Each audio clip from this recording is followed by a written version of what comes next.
বৈষম্য বিরোধী ছাত্র আন্দোলনে শিক্ষার্থীদের সংগঠিত করার লক্ষ্যে মাদারীপুরে কেন্দ্রীয় নেতৃবৃন্দের কর্মসূচি শুরু হয়েছে।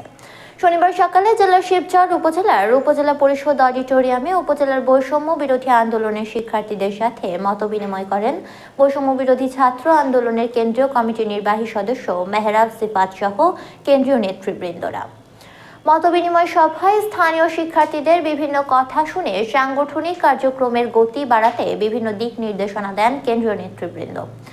এ সময় কেন্দ্রীয় সমন্বয় মোমো জাবের নূর ও জেলা ও উপজেলা পর্যায়ে নেতৃবৃন্দ উপস্থিত ছিলেন। এরপর নেতৃবৃন্দ রাজৈর, মাদারীপুর সদর, দাসার ও কালকিনিতে মত বিনিময় সভা করবেন। সারা দেশে বর্তমানে এমন একটি পরিস্থিতি চলছে যেখানে আমরা মনে করি যে আমাদের এই ছাত্র জনতার ২৪শে যে গণঅভ্যুত্থান তার পরবর্তীতে মানুষ আসলে নির্দেশনা চাচ্ছে। মানুষ চাচ্ছে যে নতুন বাংলাদেশ গড়ার যে প্রত্যয়, সেই প্রত্যয়ে তারা কিভাবে সংগঠিত হতে পারবে।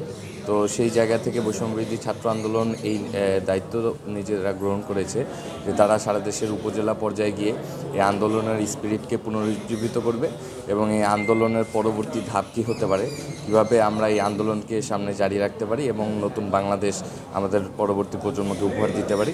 সেই জন্য আমরা উপজেলা পর্যায়ে সবাইকে দিক নির্দেশনা দেওয়ার জন্য এবং সংগঠিত করার জন্য এসেছি।